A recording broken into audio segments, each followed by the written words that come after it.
Hi everyone, and welcome to our session, Discovering Artificial Intelligence. This one's on data representation and classification.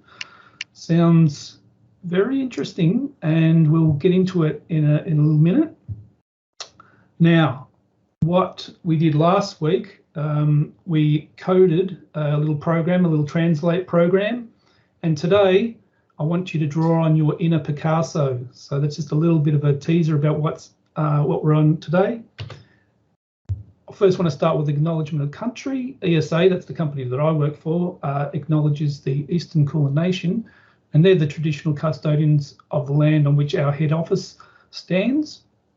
And we pay our respects to elders past, present and emerging. But I'd also like to recognise the traditional custodians on the land that I'm meeting on today, the Bunurong people, but also all the lands across the country where you are actually meeting from today. So welcome.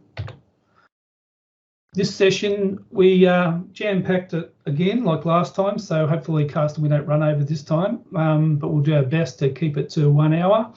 We're going to look at how data representation and abstraction go hand in hand, and you might think, well, what's abstraction? We'll get into that.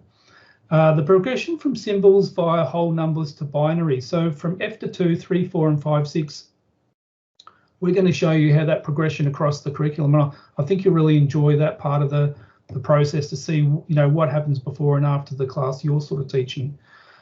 Examples of data used by AIs, Carsten will take us through that, and also the output or what an AI produces. Let's have just a bit of a starting point. I'd like to just go through in the achievement standards where we're sort of focused today's thinking. And Carsten and I will be talking mainly about the data used in digital systems. So in F to 2, what does that mean? And in years 3 to 4, using the same data sets and represented in different ways. Then moving to years 5, 6, how data, it's a starting point for looking at binary, and we're looking at whole numbers as the basis for representing. So that's where you're going to bring in your inner Picasso. The AI topics, so in terms of the topics today, what we're looking at, data representation and classification, we're going to sort of bring in the ICT capabilities, so creating with ICT. We're going to bring in a bit of critical and creative thinking, so as I said, the inner Picasso, and also computational thinking, but also in terms of digital technologies focus. We're looking at digital systems and data representation as the main focus. A little bit of computational thinking. But Carsten, my question first is, what data does an AI need? I know we brought it up when we had our introduction session, but maybe just take us through that if you can. And also very warm welcome from my side. Yeah, if you remember the intro session, we had a slide there, AI and data, a love story. And this is what we are going to focus on today. So here, this mock-up thingy that you see in front of you, that's representing an AI with all sorts of connected devices like microphones and cameras and sensors and wheels. But when you look at it onto the screen, you see this shark detection. That's an image that an AI processes. On the top right, you see a sound file. On the bottom left, you see a text file. Okay, so an AI analyzing some email there, and that all goes onto an AI, which means that from an AI's perspective, it is all coming down to a unified representation, which we see on the next slide, which is the binary representation, okay, which is the end game, so to say. But that's just like in the classroom when you teach students about data representation, and initially that's an image, and later these are symbols, and then you go to whole numbers, and eventually you find your way down to binary numbers as this general purpose way how a digital systems represent, store and use data. And that's what we see very nicely with the artificial intelligence, and we show this to you today. Thanks, Carsten. Yeah, well, let's have a look at, I mentioned at the intro, the progression from F to 2, years 3, 4 and years 5, 6. So if you're teaching at F to 2, the foundation to year 2, what we want to focus there is how are they expressing their ideas or their data using pictures and symbols. So you can see there a nice happy smiley face. the idea here is we're focusing again on what are the key features that I'm going to use to represent my, my diagram or representation. In years 3-4, we take the sort of same idea, but we say, well, we're going to represent the same data in different ways. So I've taken that happy face, and in year 3-4, if we're talking about data about the term happy, we can write it as text. You can see there, if you're writing in an SMS, you might put the smiley little bracket and the colon for eyes. You could have a recording of the word happy. Then you could have some emojis. Again, it could be different colorations. Normally emojis are gender neutral, but you could also have ones that are more specific. We've got a BBC microbit, which is outputting a smiley face, and we might have like a checklist with happy and sad, and we're ticking one or the other. In year 5-6, we then move that next stage on, as Carsten was talking about, where we're looking at whole numbers, and we're using whole numbers to depict, or I'd say in this case, we're going to use a color. So you can see there in that little grid there, we've got a lot of 3s, some 1s, some 0s, not many, and some 4s. So if I was to show you what that is in the representation, so blue equals a certain color, white equals a certain color. So if I showed you that grid again, I wonder if you can tell me what one of the colors is that you can see represented. So what is 3? Maybe put in the chat. What's 3? What do you think 1 is? What color? What does it represent? Hopefully you had a photographic memory. I'll just go and do it again so you can have a look, a quick snapshot. And what is the numbers? So Carsten, I'm pretty sure you'd be good at this. I got the white with 1, I think. White with 1, yep, lucky sugar. So Leonie gave us green, 2. Nicholas also put in 2 green and 3 blue. So thank you, excellent work. And here's one. Now, if you went to straight, you could introduce binary like on and off, 1 and 0, and then you could have a smiley face. I struggled to make a frog out of black and white with that process, so I thought I'll stick with the smiley emoji. So if I go a deep dive into F2, and we're talking about expressing our ideas. Let's say I'm going to use this context of you go into the zoo and you want to bring in a map of the zoo, and you want to bring in what are sort of the icons you might see on the map. So it could be a zoo, the cafe, the playground, a train station, public toilets. So the teaching tips for this was what image could people use that they would recognize each one of these things. So how much detail, I mentioned the word abstraction. So that's all about the information we include, and it's what information we don't need, what's not included, what's not necessary. And then we end up extracting the important features that make it recognizable. So a zoo, and you can see there some of those images, how they might be represented on the map. So again, using that sort of process, how does that relate to AI I hear you talking about? Well, I'll show you.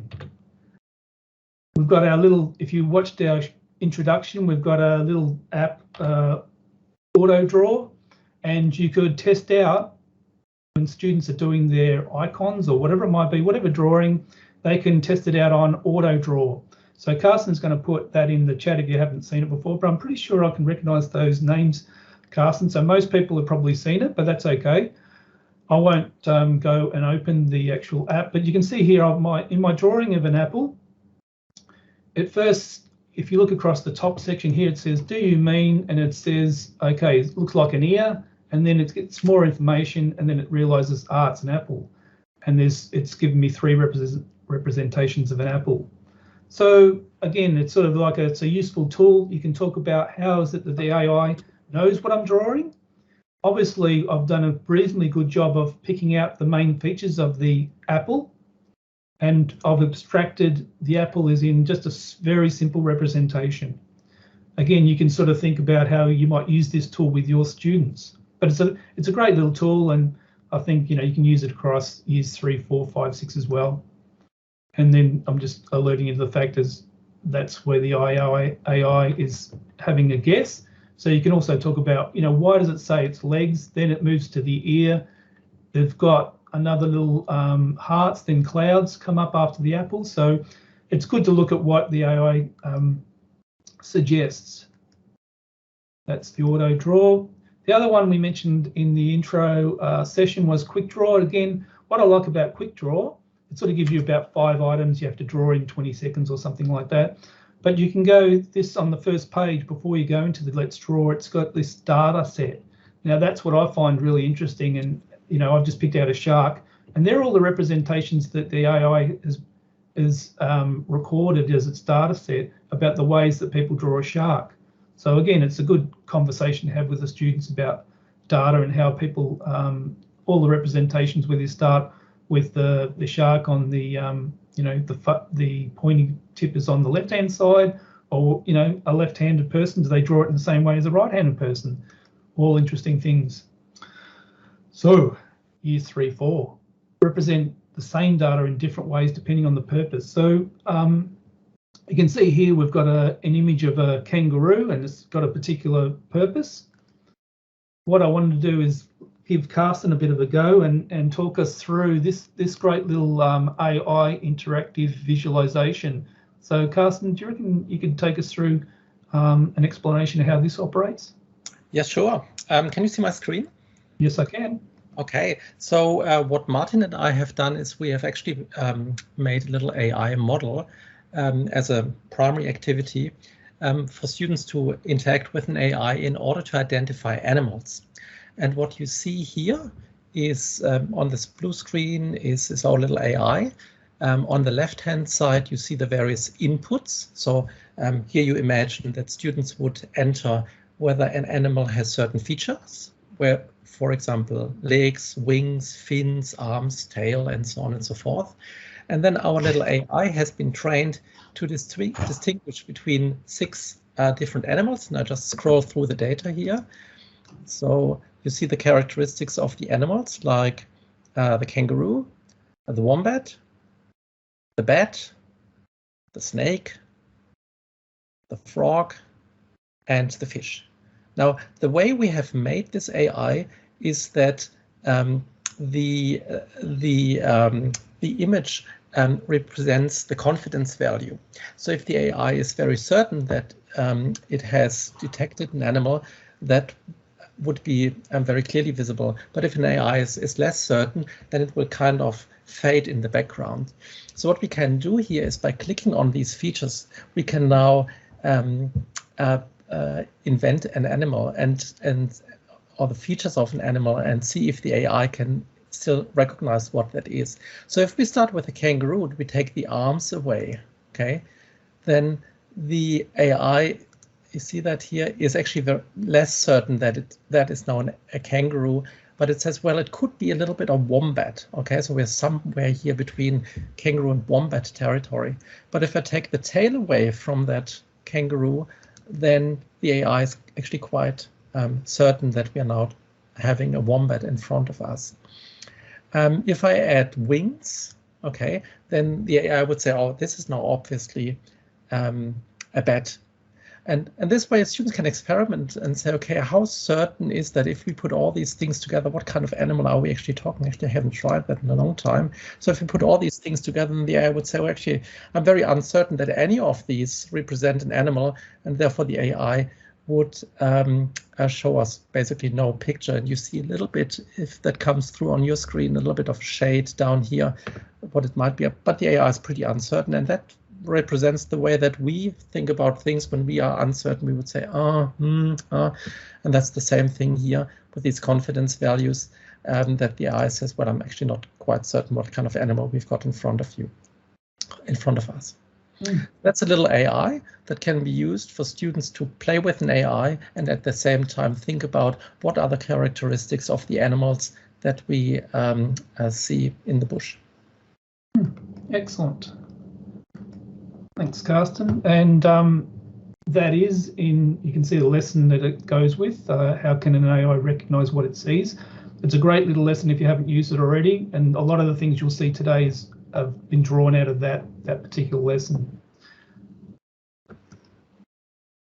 When I noticed in the chat some people were talking about using Excel and putting together data, you know, with their representations.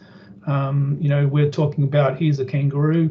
There's two forms of data that we're sort of using, so data in different ways.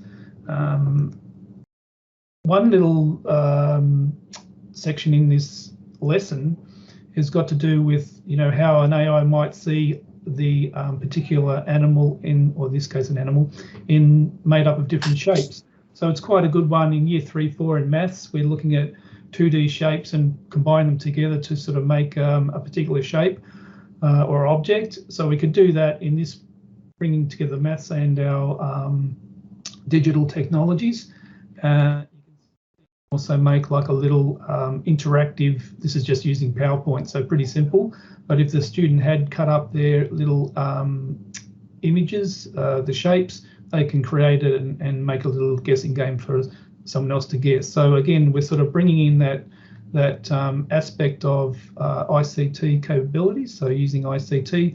But the fact of what the focus is here is how an AI might see this as some patterns and some shapes in some sort of detail. If we look at this, there's probably a typical shape if we were training an AI on what is a kangaroo. You know, that might be the sort of view of a kangaroo that you know the AI would recognize straight away. But what about if we gave it that image to, you know, it hadn't seen an image like that? How would it recognize that image? Again, we show it from front on, or there's a number of images, a number of animals in the image, or with the joey hanging out as it's seen as I've been trained on that. So Google Vision API is a great little way to train, or to have a look at the way some AIs have been trained. And this one in particular, we've just used three images of a kangaroo, and you can see the confidence level as Carsten was talking about. The animal, here it says it's a kangaroo, but in the other two examples, not really sure if it's a kangaroo, it just says it's an animal. Carsten, I don't know if you want to make any points about that at all.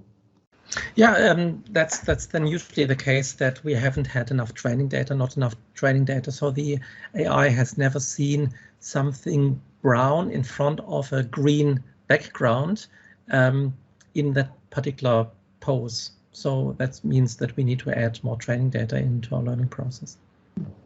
Excellent. And that's, again, it's like where the focus is, where for year 3, 4, we're talking about, you know, in our AI, when we train it, this is why we want to have different data from the same type of, or, you know, presented in different ways.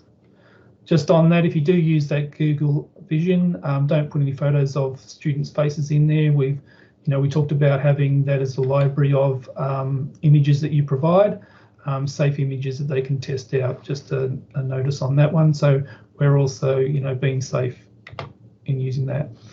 What about this one, Carsten? Can you talk us through this bit? Well, this is nice. We're now entering the domain of pixels. Okay, so when we're far away from an image, of course, it looks like this is almost like a painting. But as we zoom deeper and deeper inside, we see that it's composed of individual pixels, and these pixels have color values, and all those put together, they are the image that we see. So I got inspired to do some pixel art, and what I want to do here is, if we said to the AI, you know, here's a butterfly, what might it see that as if it generated some the patterns from pixels? So here's my this is my inner Picasso, and I'm sure you've got a better one, but recognizing that the black is I've called it 0, and in this case I've called white 1. So I've done a little conditional formatting on this, and so that, you know, when I use the 0, it'll automatically code as black. I use 1, it'll automatically code as white. Here I've put a little bit of grayscale, so I've used 4 different colors. You can see black and white the same, but then I've just added a dark gray and a light gray, and I can go for color. And I thought, wouldn't it be good if we got the people in our webinar tonight just to have a crack at doing some conditional formatting. So, Carsten, would you be able to throw that link in the chat, the Google link? So it's conditional formatting. The first one. Yep. So it should look like this. Yep. And so when you open it up, what I want you to do is to hopefully be able to see me. Maybe if you can see me first, watch what's going on. But I'm going to click into a cell, and I'm going to then drag the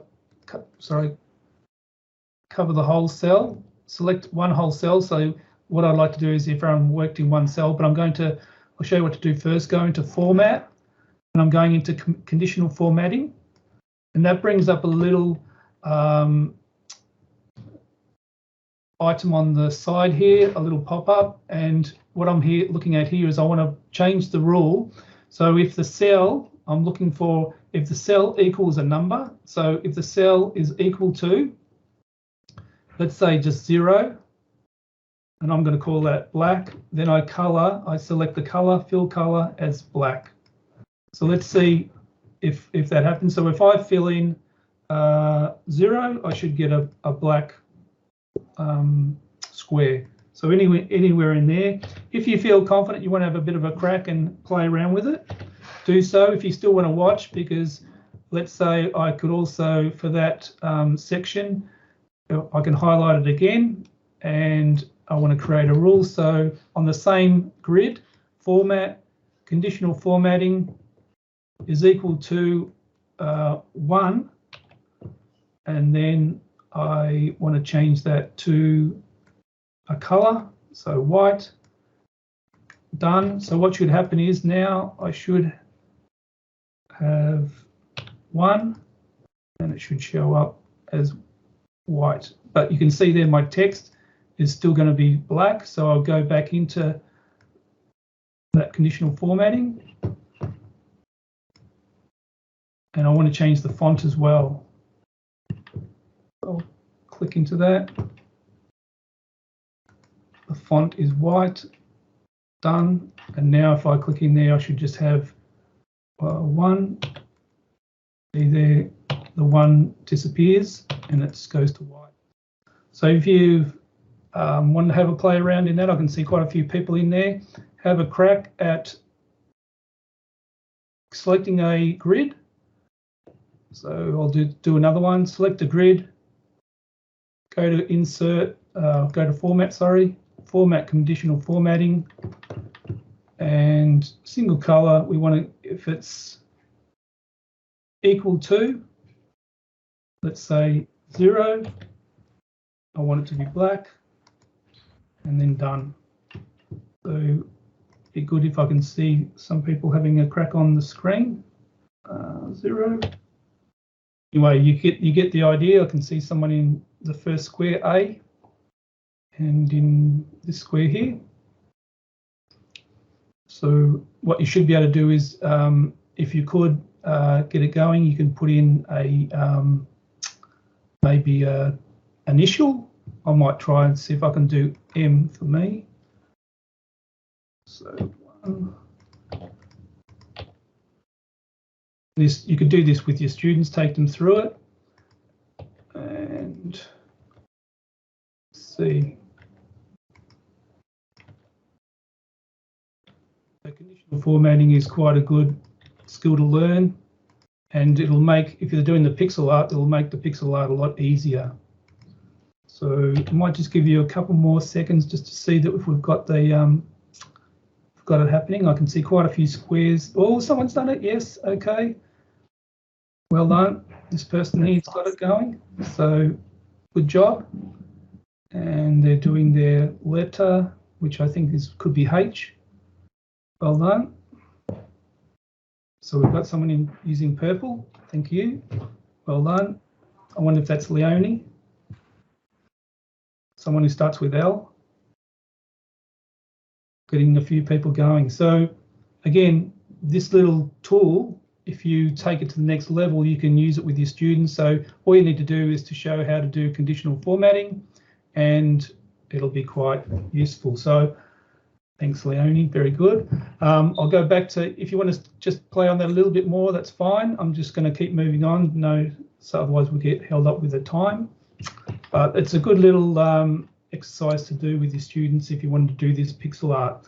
If you wanted to do it, you know, unplugged, you could just make a grid, 100 grid, and you could do the same thing. If you just want to do it with pencil and paper, fine. Some people might not have access to the internet, or, you know, if you didn't want to do it in a spreadsheet, you know, if that was too difficult. Thanks, Anthony. So there we go. We've gone, again, if you wanted to challenge yourself, you could get the students to do 4 colors, like for gray shading, or even the color. Absolutely. Now, while we have been talking about moving towards pixels and binary, if your students, I noticed in the chat some people had already done a bit of binary.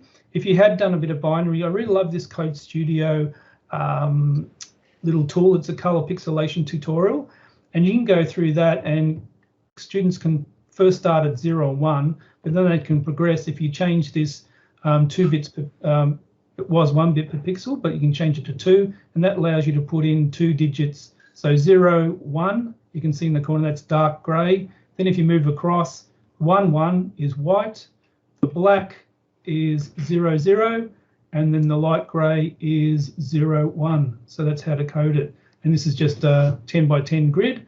Again, you can give that to your students and have a play around. And Brian says paintbrush would be quicker. Yes. How does an AI represent data? Okay, so let's now apply all that we have learned to the world of artificial intelligence. So when we talk about data and artificial intelligence, we need to distinguish the input and the output. So on the input side, from a primary perspective, generally we're dealing with binary input data, very simple ones and zeros, and you see more of that later. And on the output side, there are 2 things that come out. So generally there's 1 or more floating point outputs in the range of 0 to 1. Okay, and these are the confidence values. If you remember earlier, how confident the AI is that it has a kangaroo in front of it or a wombat. But then it can round these numbers to the nearest 1 or 0, so again to binary numbers, and that leads to a classifier. So then the AI will say, well, I'm confident to a certain degree, and yes, this is now a kangaroo, and we're going to see that shortly.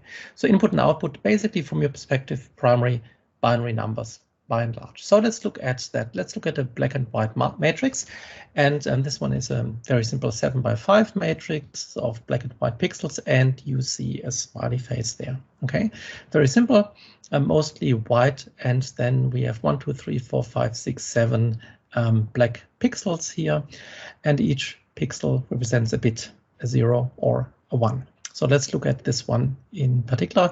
We can express this pixel graphic as binary numbers. So you see the top row, that's all zeros, and then 0, 1, 0, 1, and so on. Now, you might ask, what Martin showed you earlier, the white pixels were 1, and now the white pixels are 0. Isn't that wrong? And I say, maybe. It doesn't really matter whether the black pixels are 0 or 1. As long as we agree that we want to do it in a certain way, that's all fine. So from a screen perspective, like when it's in front of you, white is when the light is on, that's where often the white pixels are represented as a 1. But nobody prevents you from saying my black pixels are 1, because that means that some data is present that I actually care about. And you will see shortly why I have chosen this particular approach here with our AI. So for me, I've made the decision that a black pixel is a 1 in this case. Okay, so when we look at that from an AI perspective, the pixel, our 7 by 5 matrix, maps to the input of the AI. So you see this here very nicely, how we actually decompose the 7 by 5 matrix and put this into a long sequence of zeros and ones. So we've got 7 rows of 5 bits, and we just chain them up. We connect them to a 35-bit binary number. In this particular example, okay, if you have a bigger image in front of you, like the butterfly that Martin showed you earlier, and if this were black and white pixel graphics, then the chain would be significantly longer because the resolution of that image is higher. Okay, but by and large, what we do is we take the image apart, row by row, we chain up the numbers, and that gives us a very long binary number. Okay, so let's look at another example. So or actually come back to this example.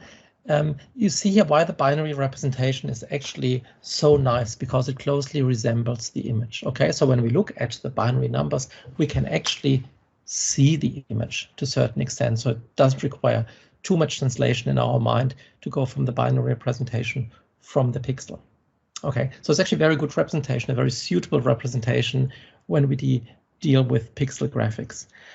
You wouldn't want to go for a decimal representation. So if I take this 35-bit number and translate this now into a decimal number, then this number wouldn't actually tell me very much about the picture. It is correct, but it doesn't tell me very much. So there is actually not much purpose in doing this in the classroom now, translating this binary number to decimal.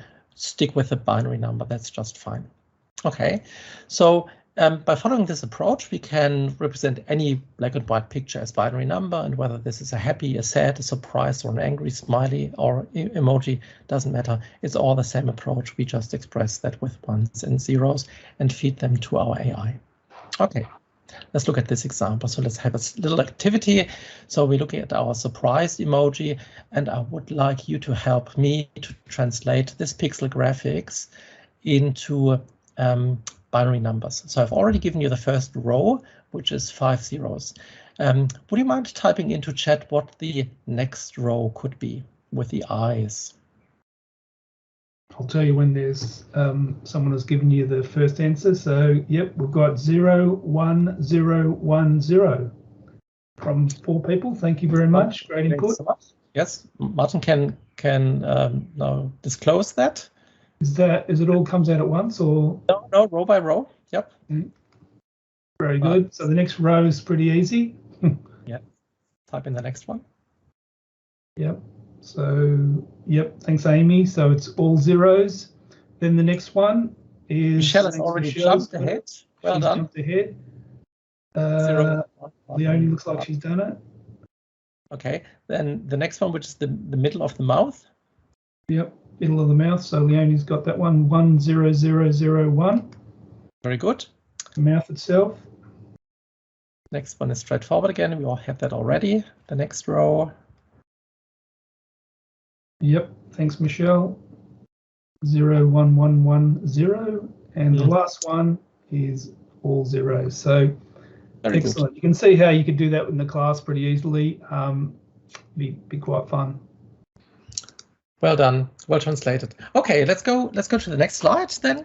We are now leaving pixel graphics behind and say, well, we've just learned an approach. Can we apply this to other things? So let's have a look whether we can apply this to words, okay? Because we've also seen examples where the AI uses words. In this example is taken from our home automation lesson plan, where the AI reacts to commands like switch lights on, switch lights off. Okay, so the question is now, how could we represent commands for the AI? So one way of doing it is actually a very simple and very clever approach. We simply say switch is a 1 followed by 9 zeros. Now you might say, why 9 zeros? Simply count the number of inputs. So switch lights on of 2, dark, bright, fan, warm, cold is 10. We're using 10 different words, and switch just happened to sit at the top of our list. Therefore, the switch gets the 1 followed by 9 zeros. We simply decide that this is the case. Now, if we want to follow this approach and express switch lights on in binary, then this would be 1, 1, 0. 0, 0, 0, 0, 0. Okay, so the first 3 bits are set, basically switch lights on. Okay, let's go to the next one. What we probably don't want to do in this setting is we do not want to convert the word switch into its Unicode or if you want it simpler, into its ASCII representation, you got very big and very ugly numbers that your students will probably not like. I don't like them either. I prefer the simple approach with the ones and the zeros. So don't go down the path of Unicode, especially not in a primary setting. So when you compare these approaches between, well, we've got binary numbers that we use for pixel graphics or for words, it's actually the ultimate equality. And I can tell you confidently, the AI doesn't care whether it represents pixels or whether they are words. For the AI, it's really just binary numbers at its input. And it's really just for us humans that we have this translation here to a pixel block or to a number of words, this human representation, so that we can make some sense of the data that goes into an AI. But it breaks it down to basically ones and zeros and does something with it. Okay, it's actually quite a relief, I think, just knowing that just ones and zeros go in. So let's look at the AI's output. And I mentioned earlier that we have a classifier. So here we're looking at an output of an AI that's taken from Teachable Machine. So in this case, the AI tells us that it sees a sad emoji. And we would probably all agree that this is a sad emoji. You can actually look that up in our lesson plan on Can AI Guess Your Emotion for the younger cohort. And that's all very nice. So we're getting a number, and coincidentally, this number was just 100%. It doesn't happen very often that we get a 100%. But let's look at this example here that Martin's already showing us. So here the confidence is not quite as high. The AI gives us a 78% that this is a sad face. It says, well, there's an element of a happy face in there as well. Okay, interesting. And it also says, well, there's an element of background, and we can all see the background. What the happiness might be, don't exactly know. We often don't know why an AI reacts in a certain way. It could be the circle of the face, of the emoji face, that the AI might interpret as the mouth pointing upwards. We don't know. We would need to experiment with that. Okay, so confidence value doesn't always have to be 100%. And sometimes, like humans, there can be confidence issues, okay? So in this case, our AI has a confidence issue. Well, it's a strange thing. It is very confident that it is right, but yet it is wrong. So you see here, it's a 93% confidence that it sees a happy face, but it definitely doesn't see a happy face. Can I just say, Carsten, that I think I might fit into that bill of being an AI, that I think I know what I'm talking about, but I might be incorrect. So I've been told. I wanted to say, it's like us humans, we can be very convinced that we are doing and we're saying the right thing, and yet we can be completely wrong. I'm not going to give you any examples without me getting into trouble and being kicked out of this webinar now. But look, as I said in an earlier webinar, the AI is based on a reverse engineering of biological brains, and hence the characteristics that the biological brains exhibit find their way also into the AIs simply by the way of their design. Okay, in this case, if you're interested, there's a size bias. So the AI was trained with large images, and when Martin showed, or when Martin sent me the model, that was a long time ago, and I printed small images and tested this model with that, I got the wrong output. And that was actually quite funny when we discovered that. Okay, so confidence issues. AIs can have confidence issues. Okay. So then we went around to thinking about, well, it's all very good to use Teachable Machine and to create a model, but it'd be great to do something with that model. Now, in the lesson plan with smartphone security, at the time when we put that together, there was probably the best way forward for us to do that was with something called machine learning for kids, but it does require a little bit of technical know-how to be able to program with that. So I will show you another easier way after this, but I think just getting the sense of what a particular project like this does. So if we can incorporate a machine learning model into our programming, for example, this is what we're doing. And a simple one is here, like you've got a phone, and if we had a phone, what face is granted permission and what face is not granted permission. So you would, as we've been talking about, we would be testing or gathering our data first. So all the faces that would not be granted access to the phone, you can see I've classified them as denied, and then I've classified the other one as granted. Now, in all this, when we're showing you, you might think, A, we don't have the technology to do all this, like what computers do we need and all that. You can do paper-based approaches unplugged without going the full hog, but it is better, you know, if students could interact with the teachable machine, for example, but we understand that not everyone can actually do that. So going through this process and saying, you know, in this particular issue or in this particular digital solution, I want to be able to say, here's a number of faces. If I show it to the AI, denied, denied, denied, oh, granted, it recognizes the face, then the phone can be used. That was the premise of the lesson. So the sort of simple coding would be, you can see there, it's quite simple, just recognize the image. If it recognizes as the image as for granted, then it broadcasts granted and the screen opens up. Otherwise, it says denied. So if we went through our process and we're saying it's a, you know, you can see it's broadcast, it's scanning. You can see next, then it says, oh, that's not in, I don't recognize that face, or that's the face that should be in the denied pile. Then I go through and I scan again, and I've got a different face. I'm scanning, and then that's a face that I recognize. That's the granted face. So that's, you know, sort of something simple that students could program quite easily.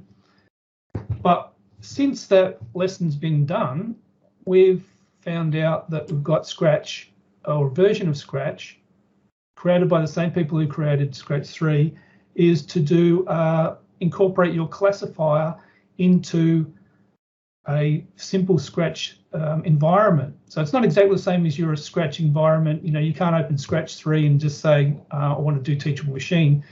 I'll show you the little elements that look different. And you also notice the sprite's different. So as soon as you come to this one, the sprite is there, but Carsten's put the little link in there if you wanted to have a look. But I'll just show you what it allows you to do. So you can add this extra Teachable Machine extension.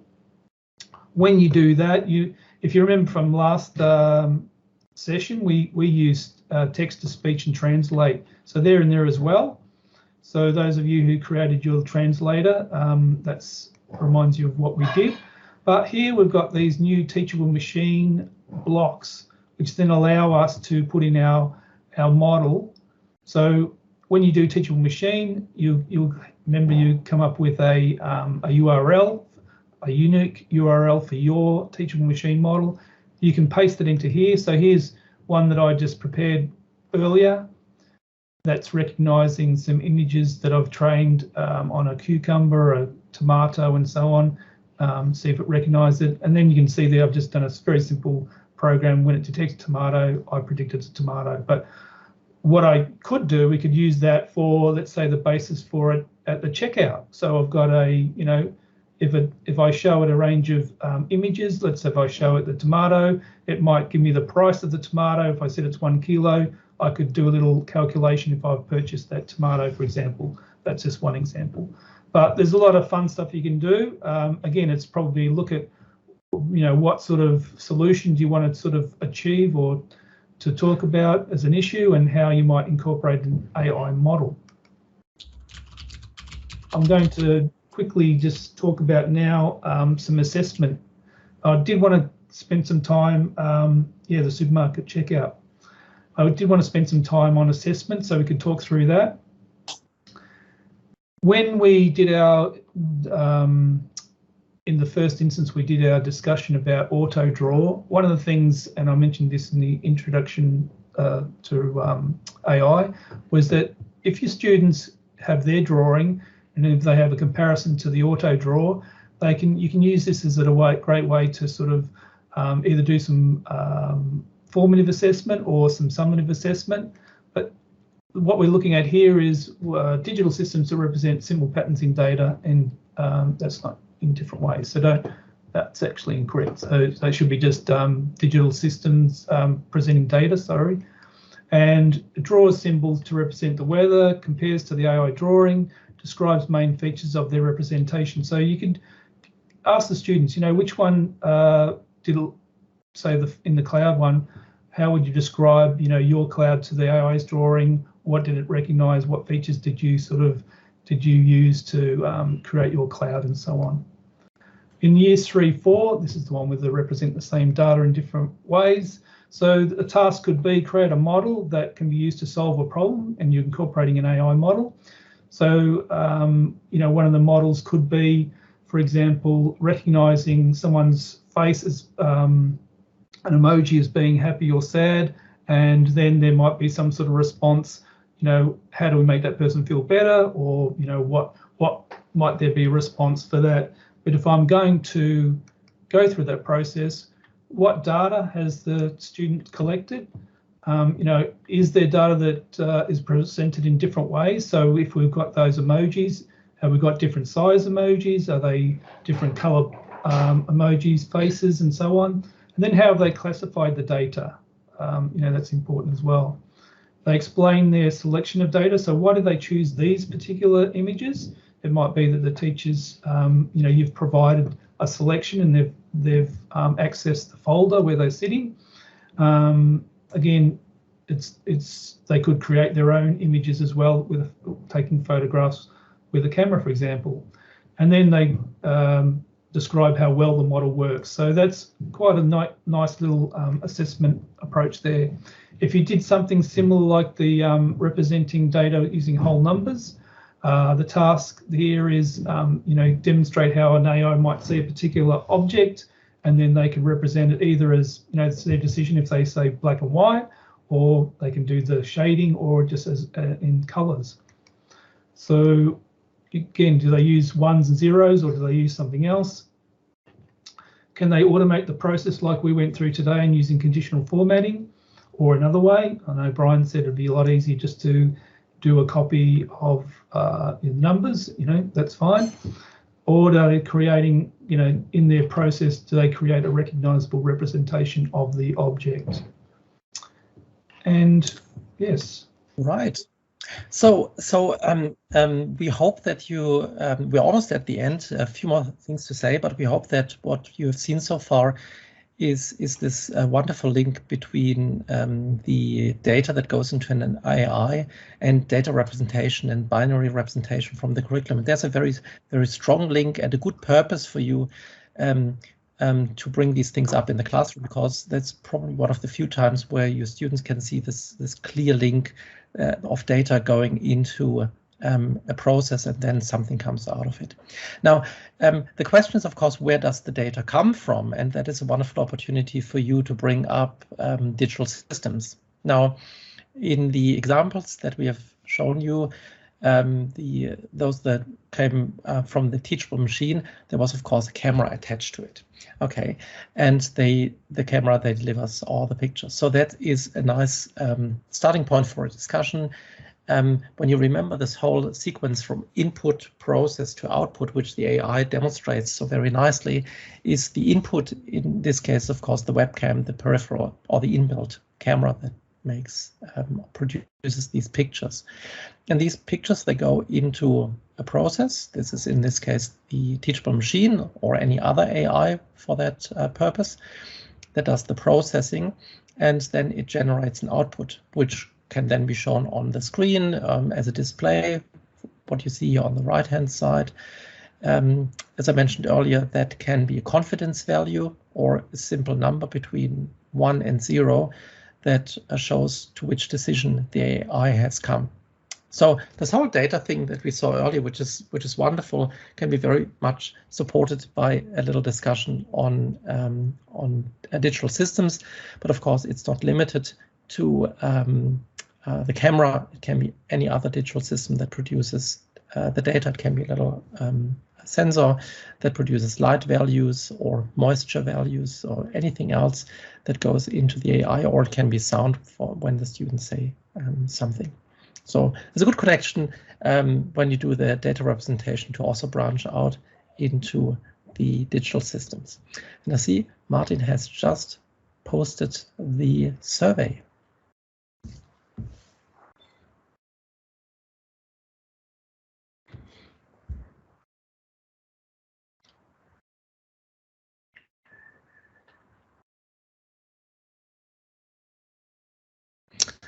But there's one more thing. So once you filled in the survey, there's one more thing. Sorry.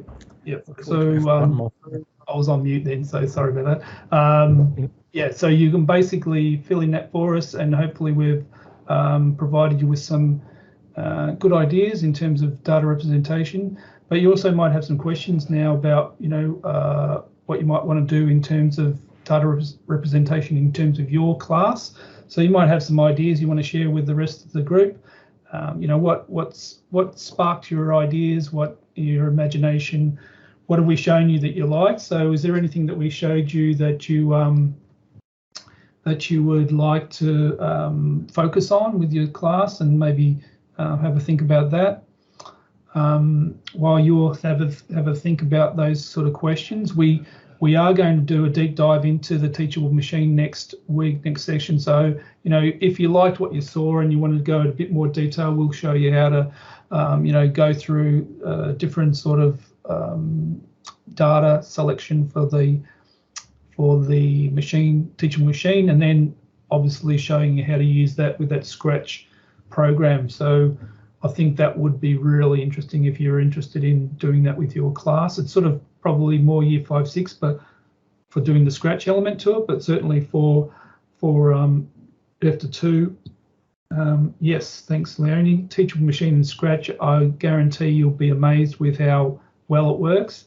It really is a step forward in terms of being able to do something with the model you've created. So, and we'll talk through, I think also Carsten will go through and talk through some of the things to look at in terms of privacy, and also we looked at the FAQs of where the data is stored, so that's all important stuff to have a think about. So all good. And we want to look at the all-important topic of data bias and how it can creep into even the best AI model. Yeah, so got a couple of interested people for the Scratch blocks and how that works. Again, that's sort of what I've found is it's fairly simple to use, whereas the session that we do with the machine learning for kids, it's a lot more tricky. So Michelle, thank you. The translator app was great. You want to go further? Yeah, you'd like to learn more. So that pixel activity, again, why I chose to use conditional formatting was so you're automating the process. So you could just do the brush bit, but what you can do there is if you've got your 1s and 0s, you can easily manipulate the image and play around with it. Again, it's up to you as a teacher. Was that a value, and do you think your students would be able to engage with that?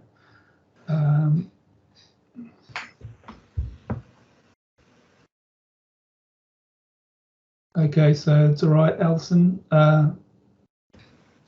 said she didn't see the word "not." Yes, no problem. So we'll disregard that first one in the poll. So she's put down it's not extreme, not well. So I'll change that. Thank you.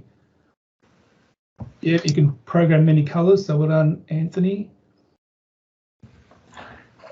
And Brian says we've got him thinking, so that's good. Yeah, I mean, I'm probably the same.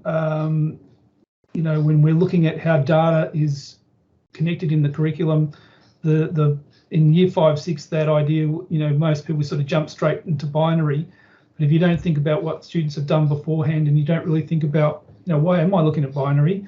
What we've tried to do is show you with AI, there's a reason, it gives you a bit of a context to learn about data representation.